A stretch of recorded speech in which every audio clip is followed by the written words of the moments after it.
The hard way. They were about to start Christmas lunch. The family were all sitting expectantly around the table. Dad, Mum, Ron, and Jenny and Jan. Everybody was talking at once. Dad was waiting, a bit impatiently, to say what he said every year as he cut the first slice of turkey. Jan didn't feel like talking. She was thinking of Davy and didn't really pay any attention to the other people at the table. When she saw the table, the huge brown turkey in front of her father, the dishes of potatoes and vegetables, she thought of Davy's words the night before. We are killing ourselves with too much food, and 3/4 of the world are starving to death. A bit of turkey done. Jan hesitated, then took a deep breath and said, "No turkey for me, thank you." Silence. The other members of the family stared at her. "It's horrible," said Jan, trembling a little. "We're eating like pigs and they're starving." "Who's starving?" Dad asked, looking puzzled. "Everybody. The rest of the world, you know. You see enough of it on TV. Mr. Morris stood still in front of the turkey. He was trying to keep control of himself. "So you think we're all a lot of pigs, do you? And where did you get that idea from?" Davy said. "Oh, Davy said, did he? That long-haired layboat. Well, shall I tell you what you can do?" "Jim." Jan's mother put her hand on his arm, but he shook her off.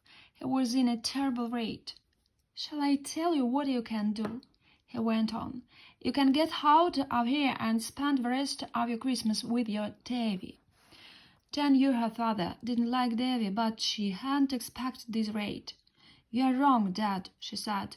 "Davy doesn't deserve that sort of criticism. Get out." The rest of the family didn't say a word as Jan left the room crying. There was nobody else around in the streets at 3 o'clock that afternoon. It was Christmas Day after all. Most people were inside watching TV or eating. She was walking towards Davy's house. Her father had told her to go and spend the rest of Christmas with him, and that was what she was going to do. She was lucky. Davy was in. "Hi, Jan. Fancy seeing you here.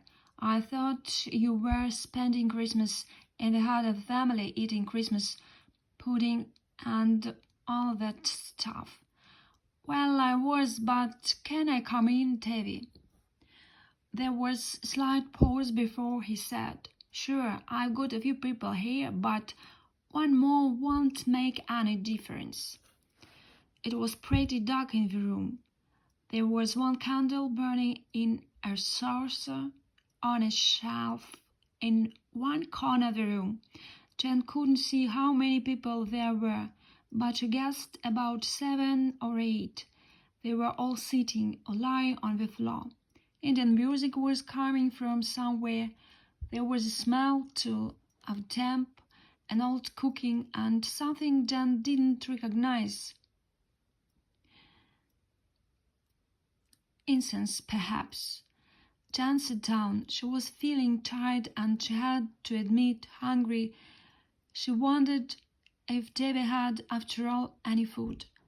Nobody was talking. The music droned on. The air got thicker and thicker, and the strange smell got stronger and stronger. "What one, Jan?" Davy was standing over her. The candle had got so low she could hardly see what he was offering her. "What is it?" "This." It was like a long cigarette. Everybody also seemed to be holding one. "Oh, what is it?" "Come on, Jan, you know." Yes, she knew. So that was the smell pot.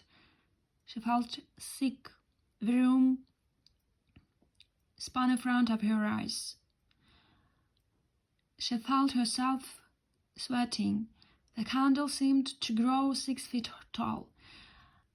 She struggled to her feet. "Hey, kid, what's up?" Devi grabbed her arm and looked accusingly at her. "Where are you going?" Jan pulled her arm away from him. "I don't know. I need some air. That's all. Let me go, Devi." He was smiling, but it was a hard smile. "Okay," he said. "Suit yourself. You must be nuts or something."